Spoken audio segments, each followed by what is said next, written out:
These people didn't have a date to do. They never agreed to do the show. This is really important. Even after Trump went on, they offered for me to come to D.C. and do a show with Kamala. But even then, it was the same deal. It was only like 45 minutes to an hour.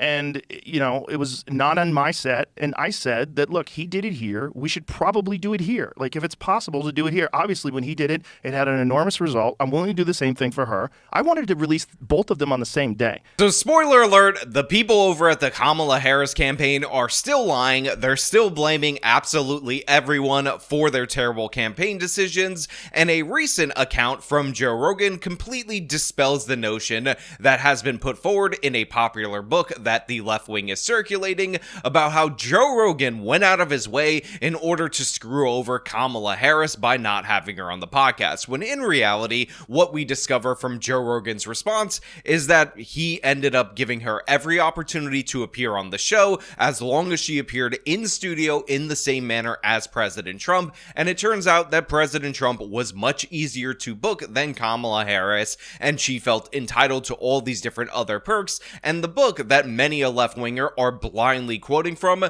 is actually written by somebody who didn't even contact Joe Rogan for his version of the story. And that's what we're going to talk about today. But before we do, I will remind you that on February 15th and 16th, DebateCon 5 is happening. The link to tickets is in the top of the description if you want to go out there. It is in Newark, New Jersey. I hope to see you guys. Now, let's be clear about something from the jump of this particular video, and that is that the Kamala Harris campaign was a disaster from top to bottom. I called this in the original video when they initiated the coup against Joe Biden in order to remove him from the ticket, that everything we were seeing about Kamala Harris being treated like a rock star was all fake and fraudulent, and people have deluded themselves into thinking that it's everybody else's fault that they had a great candidate, when in reality, the 6-week bump that she got when she wasn't doing any media interviews, that was just in line with Trump versus generic Democrat, and that was always going to be determined on the quality of the candidate. So yeah,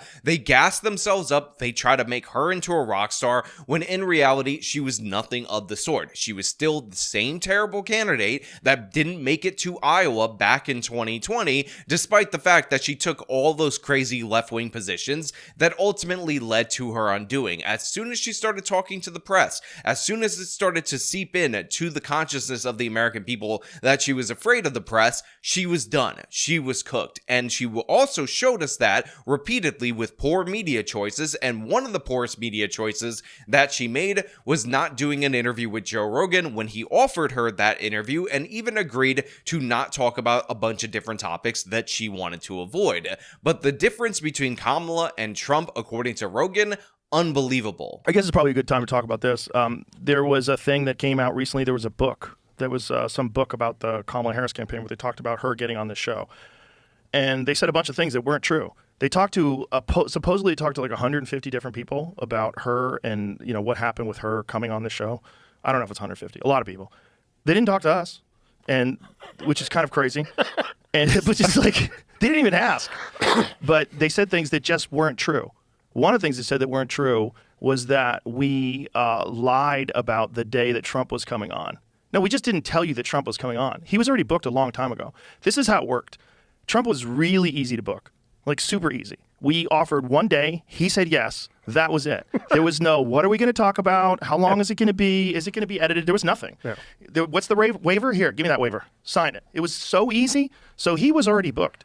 They never committed to doing the show. So right there, that is the perfect distillation of why Kamala Harris lost and why President Trump won, because President Trump understood where the opportunities were in order to get his message out, and Kamala Harris demanded that everybody would come to her, that everybody would bend the knee and kiss the ring, even though, again, she had received 0 primary votes in order to get the position of the Democratic nominee, and Trump, again, as somebody who won the Republican nomination 3 different times, won the presidency once, was running for a second term, still actually just met and agreed on the date and was in Texas. And one of the things that I found absolutely hilarious is that in the research for this story, I found this damage report segment from John Iadarola where he's pandering to the entitlement of Kamala Harris, talking about how it's crazy for her to appear in Texas, even though it's absolutely not, because this is where the studio is. Now we have a little bit more information though. And the thing about it is there's this book, Fight Inside the Wildest Battle for the White House. It's written by 2 different journalists that have detailed what appears to be an effort by the Rogan team to stop that interview from happening. And we're left perhaps to speculate as to why they did not want Harris to have the same opportunity that Donald Trump did, and we will do that. But anyway, they had been talking about doing an interview with Rogan. The Harris team wanted to do it. They did seem to understand it's important to appeal to podcasts and all that. And so Rogan's like, okay, I have a condition. I'm not gonna travel to you to interview the vice president of the United States, who could well be the president in 3 weeks. You have to come to me, even though in the closing weeks of a presidential race, a Democrat going to Texas makes very little sense. But you know what? They did it. I'm not gonna lie to you guys, I absolutely love everything about this John Iadarola segment over at the Damage Report, because you could tell his mouth is watering based on the idea that this confirms all of his preconceived notions about Joe Rogan. He doesn't even think for a second that maybe the Kamala Harris campaign blundered and they're lying to cover up the blunder. They're throwing it on Joe Rogan, and he's so entitled on behalf of Kamala Harris, saying, well, she could have been the president of the United States in just a couple of weeks. So Joe Rogan is crazy and bad for daring to ask her to come into studio, just like the guy who actually did win the presidency did in the same manner. Like, how dare you expect Kamala Harris to act like the guy who not only was president before, but actually went on to win this election? Again, the entitlement from the Kamala supporters, the Kamala team, is just disgusting. It's nasty, and you see it time and time again, and yet these people wonder why they lost. So all this talk, there was another thing they said that the reason why they did the Beyonce thing, the Beyonce event in Houston, was so that they could be in Texas to do my show. They never agreed to do the show. None of that's true. They never agreed. That's fucked. They also said that they sent someone down here to the studio to do a walkthrough of the set. That's not true. The Trump administration did. I mean, if they are trying to say that they, as in the entire federal government, well, I don't think the Trump, well, I guess the Secret Service is a part of the federal government. Maybe you can kind of get away with saying that because the Secret Service came down here for Trump and looked around that we sent someone down, but it was not. It was the Trump administration sent them down because they're the only ones that had a date to do the show.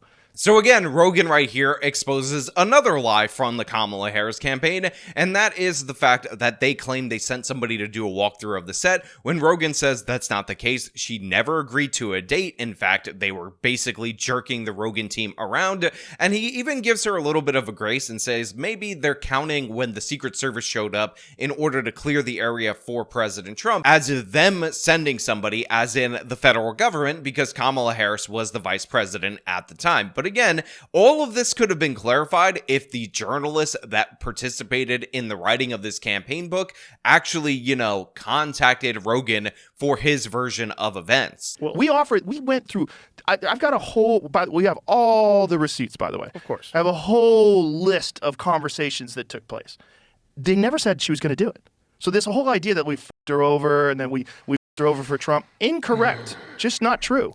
And she, but I think it's someone trying to cover their ass for the fact that she never did it, and if she did do it, it might have had a positive effect. Yeah. If her and I had a good time and we got along great, and she won over, the air quote young male vote, things could have been different. Who knows? So this guy's probably trying to cover his ass. That's what I'm thinking too, is because the reaction to her not coming was like pretty big. But they didn't commit to doing it. This is the thing. While this guy's saying like that we were difficult to deal with, not true.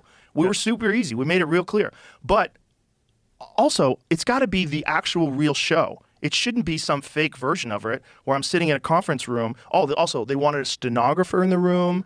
They wanted staff in the room. Trump was just in here by himself. Yeah. Just me, him, and Jamie. That's it. For 3 hours. Like, they wanted to do everything. They wanted it very controlled, and they were really concerned that it wasn't going to be edited. So I don't think they ever really were sure they wanted to do it. So one of the reasons why I 100% believe Joe Rogan and 0% believe the Kamala Harris campaign is everything he's saying rings true. Everything their campaign and this book is saying is absolutely nonsensical and false. So this idea that Rogan was supposed to come for a limited media appearance to DC and do the interview on her terms, again, kiss the ring, bend the knee to Kamala Harris, we saw that actually come to fruition when the Call Her Daddy girl ended up doing her show with Kamala Harris in DC, and they spent over $100,000 in order to build a fake set to replicate the one that they previously had. And by the way, Kamala Harris was in Los Angeles many a times doing fundraisers. She could have done the show in that girl's studio, but guess what? She didn't do the show there because, spoiler alert, she obviously feels like these lower tier media personalities need to come to her. And again, this is all the entitlement that the voters saw and the voters rejected. Yeah. Then once Trump did it and it had this huge response, I think then it was like, what the fuck? What are we doing? He just did it. It's got 50 million views. This is so stupid. Why didn't we do it? And so then there was, even then, when they offered to do it in DC, my manager asked, is she committed to doing this? If I bring this to Joe, no, she hasn't committed to doing this. Have you brought this to her? Like, they wouldn't even say whether or not she had expressed willingness to do it or whether they were trying to convince her to do it. Honestly, I hope that Joe Rogan releases all this different information because it will 100% prove out the fact that Kamala Harris was at fault for not doing Rogan. And again, we know based on the terms that they offered publicly, based on what's even reported in this book, that the terms were ridiculous and absurd. And again, well beyond what was offered to Trump was expected and desired by the Harris campaign. Again, according to Rogan, they offered Trump a date. He said yes, agreed to it right away, had the Secret Service do the walkthrough, basic protocol, signed the waiver, and appeared on the show. By contrast, Kamala Harris demanded that Rogan come to her, do it on a set that they were going to build, waste campaign funds in order to do so, and all these other conditions that, again, just show the Democratic view of the media. The media is meant to be an extension, an arm of the Democratic Party. They don't believe in independent media, and again, the reporters are meant to change their shows, even though Rogan's a podcaster, not a reporter, in order to cater to them, rather than the politician actually going and asking for support from the audience, from the voters that listen to the podcast host. Yeah. Then once Trump did it and it had this huge response, I think then it was like, what the fuck? What are we doing? He just did it. It's got 50 million views. This is so stupid. Why didn't we do it? And so then there was... Look, I 100% agree with this. This was obviously a blunder from the Harris campaign. Now, she probably would have been destroyed in the Rogan interview, not by Joe Rogan pressing her or anything of the sort, but by the fact that she's incredibly awkward, lacking all charisma, and has a bunch of different ridiculous problems. But again, she would have done that to herself. You should still prepare for the opportunity. You should still be able to do it. And considering that Rogan offered her, again, as the opening gambit, to come into the studio, sit for the same amount of time as President Trump. He would avoid certain topics that she didn't want to discuss because he wanted to get through her talking points. It was a great offer, and any sensible politician running for the president of the United States of America would have taken it. And I believe Pete Buttigieg ended up going on the Rogan show to try to back Kamala Harris. So they thought, oh, well, Rogan's nothing. We'll send the transportation secretary of the Biden administration to go deal with him. And look how that turned out for you. While Trump is in the White House making actual policy decisions, Kamala Harris is back in her home doing absolutely nothing, pretending that she's going to run in 2028 in order to get some more money in her pockets, maybe saying she's going to run for governor in 2026 when nobody wants her in any of those positions. Hey guys, editing Sean here. I know somebody's going to catch this, but Pete Buttigieg was not the one who actually went on Rogan. He went on Jubilee instead. The person I'm thinking of is John Fetterman, who went on as somebody to represent Team Kamala during the campaign, which again, when Trump and Vance go on Rogan, they do all these podcasts, is a poor substitute. A random guy who was a senator that's not connected to the campaign or connected to the ticket doesn't make any sense, in my opinion. I mean, let's be honest, people. There is no way that you can read what is written down in the excerpts of that book that have made their way online and then listen to Rogan and tell me that those excerpts are more reliable and more fact-based and sound more true than what Rogan is saying. It is absolutely 100% logical that Kamala Harris would want a stenographer in the room, would want to control it, would want a fake version of the show, because that's what she did throughout the course of her campaign. Repeatedly, interview after interview was staged, fake sets were built, they were in DC, all these different parameters were met, and obviously she was angry about the editing. And by the way, Rogan was talking about this way back when, even before the election, that was something that was going to bother her, even though we saw the unedited version of the Trump podcast was absolutely 100% effective. This is the trick that the Democrats always want to do. They want to make all these different various demands. They expect, because the mainstream media complies all the time, full compliance, and when they don't get it, they attack you as some kind of evildoer, when in reality, nothing could be further from the truth. We know for sure there were some people that were supposedly on her staff that were against her doing it. They thought it was because it's a bunch of wokesters. They're basically in a cult. You have a Again, this is also true. We've seen reporting time and time again that shows that people on the Kamala staff were definitely against her doing the show. They were like, Joe Rogan, evil white racist, white supremacism. Oh my God, you would be alienating your woke, trans, non-binary, all these different various people by daring to sit down with them. And Rogan makes it clear that he was even thinking about bending his principles in order to cater to Kamala Harris. But then he saw the Bret Baier interview and he was like, no way. Look, if you're willing to go on Fox News, you talk to, what's that guy's name, Brett Breyer? Yeah. Where they cut that off after 20 minutes.